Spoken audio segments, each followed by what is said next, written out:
O caso Kendrick Johnson divide opiniões desde 2013. Foi acidente ou encobriram um assassinato? Mesmo com as investigações encerradas, 3 autópsias diferentes e anos de silêncio, a família não desistiu de saber a verdade. Você se prepara porque o que você vai ouvir agora é uma das histórias mais perturbadoras dos últimos anos. Então deixa que eu te conto, ou pelo menos eu vou tentar te contar quem é o culpado.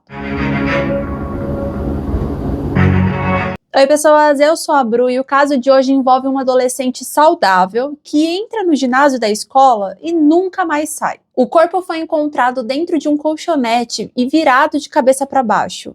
As autoridades disseram ser acidente, mas será? Mas antes de eu começar a contar, se você já puder deixar o seu like nesse comecinho, me ajuda muito, ajuda o YouTube a entender que o conteúdo é relevante e indicar para mais pessoas. E se você não é inscrito no canal, já se inscreva, ativa o sininho de notificação porque toda semana tem vídeo. Se você não me acompanha nas outras redes, já corre que por lá temos vídeos curtos todos os dias. Então, sem mais delongas, bora pro caso de hoje. Kendrick Johnson nasceu em 10 de outubro de 1995 em Valdosta, na Geórgia, nos Estados Unidos. Filho de Kenneth e Jake Johnson, o Kendrick era um jovem sorridente, tranquilo, carismático e o tipo de filho que deixava os pais muito orgulhosos. Ele era descrito como doce, bem-humorado e os amigos também diziam que ele era bastante reservado, mas isso não impedia que ele fosse muito querido. O seu amor pelo esporte era evidente, ele jogava futebol americano e basquete. Ele era atleta da escola Lawrence High School, onde sonhava com uma carreira profissional. Mesmo tão jovem, o Kendrick demonstrava muita disciplina e foco. Ele quase nunca faltava nas aulas e sempre voltava para casa no horário combinado. No dia 10 de janeiro de 2013, o Kendrick saiu e foi para a escola como de costume. Era o segundo dia letivo depois das férias do fim de ano. O combinado era ele assistir às aulas, depois passar no ginásio para assistir um jogo de basquete e voltar para casa dentro do horário que foi estipulado pela mãe dele. Mas aquela rotina não seria concluída porque o Kendrick nunca voltou para casa. Na manhã seguinte, após o desaparecimento, a mãe do Kendrick foi até a escola e os funcionários tentaram ajudar de alguma forma, pendurando cartazes, panfletos com a foto dele e tentando descobrir onde que o garoto estava. Por volta das 10 da manhã, que um grupo de estudantes que estava ali pelo ginásio notou uma coisa bem esquisita. Como eles estavam pela arquibancada, no lugar mais alto, eles viram um par de meias brancas penduradas em um colchonete que estava enrolado e de pé. No início eles acharam que podia ser alguma brincadeira, que alguém tinha colocado uma meia recheada com papel ali para dar um susto em alguém. Só que quando eles encostaram, sentiram uma coisa gelada. E o que tinha dentro era pés humanos. E eles correram desesperadamente até o professor de educação física, que pediu ajuda então para desenrolar o colchonete. Dentro estava o corpo do Kendrick Johnson, de cabeça para baixo, com sangue e vômito próximo à região da cabeça. Sinais claros de que ele já estava ali havia muitas horas. O impacto foi imediato. O professor retirou todos os alunos do ginásio e chamou a polícia. Junto ao corpo havia 2 pares de tênis, um posicionado logo abaixo da cabeça do Kendrick, como se tivesse escorregado no fundo do tubo. E o outro, que ele usava nas filmagens, estava mais abaixo, próximo às pernas. Havia ainda um livro de ciências caído perto, que pode ter escorregado junto com ele. Ao redor ali não tinha sangue, mas próximo dali, alguns metros dali, na porta do vestiário, tinha sangue escorrido e também uma poça de sangue próximo da lixeira. Porém, a perícia depois disse que aquele sangue pertencia a uma aluna que tinha se machucado com os bastões ali de ginástica rítmica. Só que você vai ver que as coisas começam a ficar bem estranhas. Por exemplo, a demora da perícia em agir. A polícia chegou na área, isolou tudo, só que o legista só foi chamado, na verdade, 6 horas depois de tudo isso. Enquanto isso, o corpo do Kendrick permaneceu no colchonete. E apesar da polícia ter isolado a área, não houve nenhum cuidado técnico ali para preservar as evidências. Os pais dele foram avisados e só depois que o ginásio foi fechado. A partir daí, os acontecimentos se tornam ainda mais obscuros. O avô do Kendrick chegou a solicitar por direito que a família visse o corpo antes da autópsia, já que o pai do menino estava fora da cidade. O xerife, no entanto, negou o acesso. Mesmo quando o pai chegou, ainda assim não foi autorizado a ver o próprio filho. A família só conseguiu ter acesso após denunciar o bloqueio à imprensa, o que acabou forçando o xerife a recuar. Quando finalmente eles viram o corpo, relataram algo assustador. O rosto estava profundamente inchado. os olhos saltados, como se o Kendrick tivesse sido espancado ou sufocado por horas. Além disso, os seus braços estavam para trás, numa posição em que não fazia sentido se ele tivesse tentado sair sozinho do colchonete. Bom, dias depois da primeira autópsia ser concluída, a família teve outra decepção.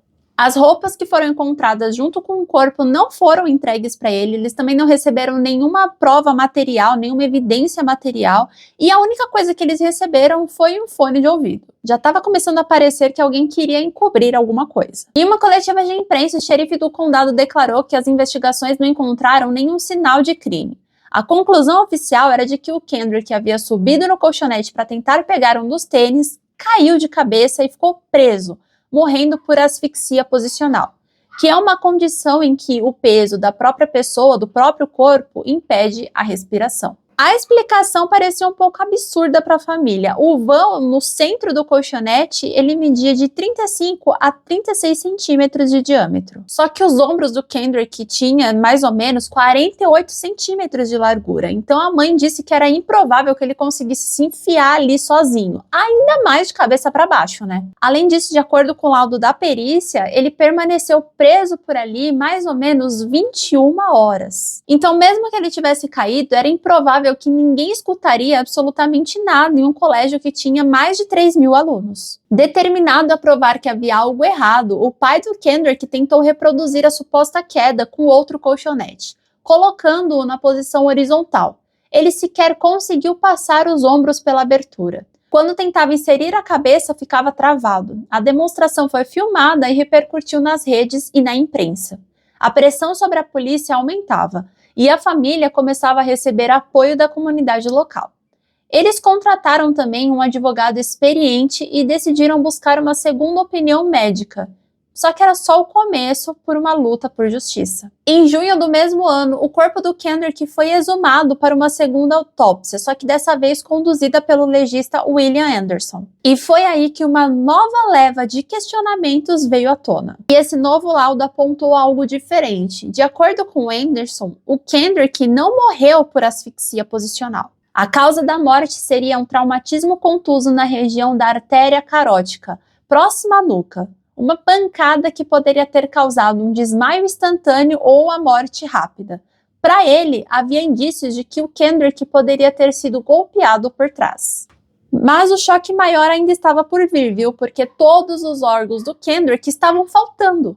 Coração, pulmão, cérebro, todos tinham desaparecido. E no lugar deles, o corpo estava recheado com folhas de jornal. Obviamente, a família ficou revoltada, porque isso não só impedia uma nova análise, como também era extremamente desrespeitoso. A casa funerária responsável pelo preparo do corpo informou a família que quando eles receberam o corpo do Kendrick, já estava com os órgãos faltantes. E como a cavidade ali estava muito decomposta, eles precisaram fazer alguma coisa e a ideia foi preencher tudo com o jornal. E embora essa prática seja completamente antiética, ela não é ilegal. O ponto é que o Departamento de Investigação da Geórgia informou que quando entregou o corpo até a funerária, ele estava com os órgãos completos, então é a funerária que estava mentindo. O fato é que até hoje ninguém sabe por completo o porquê, quando e por quem que os órgãos foram descartados. Esse comportamento fortaleceu ainda mais a ideia de que alguma coisa estava rolando ali para encobrir um crime. Afinal, sem esses órgãos, não tinha como fazer um exame completo.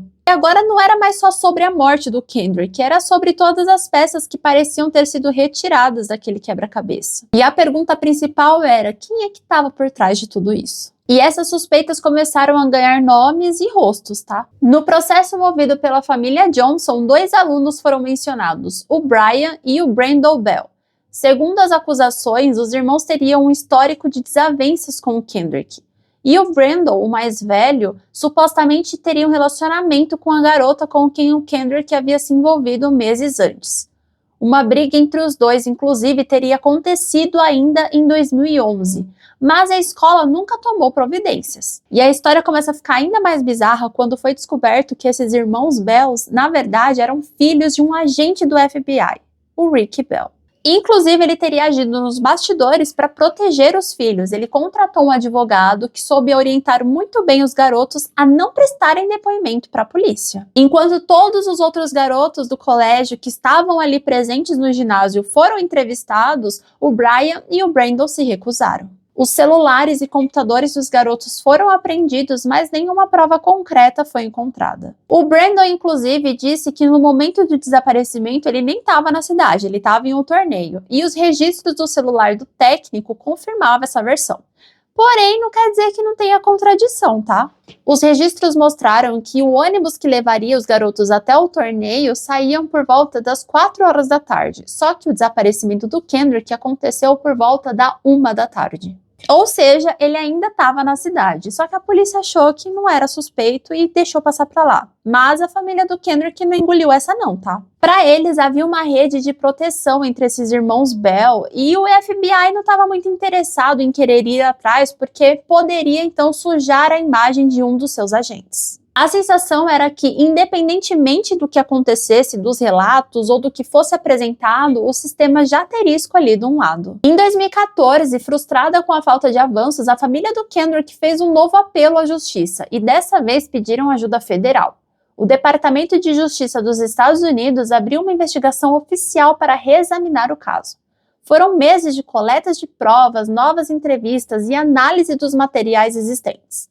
Houve até a promessa de que, se algo irregular fosse encontrado, haveria responsabilização. Mas nada aconteceu. 2 anos depois, em 2016, o departamento informou que estava encerrando o inquérito sem apresentar qualquer informação. Segundo o relatório, não havia provas o suficiente que mostrava que a morte do Kendrick tinha sido resultado de um crime. Mais uma vez, a ideia de morte acidental foi registrada. A família devastada acusou as autoridades de omissão, porque para eles alguma coisa estava sendo encoberta e dessa vez com o aval do governo. Mas isso não foi motivo para fazer eles pararem, tá? Em 2018, uma terceira autópsia foi realizada e mais uma vez o resultado foi o mesmo da segunda: morte por trauma contundente, incompatível com a versão oficial de acidente. E então, em 2021, um novo sopro de esperança surgiu. O novo xerife assumiu o condado e reabriu o caso, prometendo revisar todas as evidências disponíveis. A expectativa era alta, mas em 2022 a nova investigação também foi arquivada. Segundo o novo relatório, não havia elementos suficientes para contestar a conclusão original. Para a maioria, esse era o ponto final, mas para os Johnsons a luta continuou. Mesmo com todas as negativas oficiais, o caso Kendrick Johnson jamais foi esquecido. Não só pela dor de uma família que se recusa a aceitar uma explicação rasa para uma morte cercada de dúvidas, mas porque ele escancarou algo ainda mais profundo: a desigualdade racial no sistema de justiça americano. A imagem do rosto do Kendrick inchado, com os olhos inchados, percorreu o mundo, e a sensação que dá é que faltou vontade de investigar. Ou será que não era uma questão de vontade? Porque para pensar, se o Kendrick fosse branco, filho de um agente federal, será que seria esse mesmo desfecho? Em paralelo às tentativas legais, a família criou uma petição pública para pressionar por justiça e mantém até hoje as ações em busca de novas perícias, análises forenses e responsabilizações civis. Mesmo com o caso oficialmente encerrado, a hashtag Justiça por Kendrick Johnson segue viva nas redes, como um lembrete constante de que a justiça, quando tardia, é quase como uma segunda morte. Por enquanto, ninguém foi responsabilizado e a ferida continua aberta. Como se o Kendrick Johnson permanecesse preso dentro daquele colchonete até hoje, e não só pela suposta morte acidental, mas por tudo que foi negligenciado ao seu redor. Que o nome dele não seja esquecido e que essa história continue sendo contada até aparecer quem é o culpado. Se você chegou até aqui, o meu muito obrigada, e já deixa aqui nos comentários se você acredita que foi uma morte acidental ou se de fato tem um crime envolvido. Inclusive, esse episódio também está disponível no nosso podcast do Quem é o Culpado no Spotify. Então, se você conhece alguém que não costuma acessar o YouTube, mas que assiste podcast, que escuta podcast nessas redes, já encaminha também, que vai me ajudar demais. Até o próximo caso. Tchau, tchau.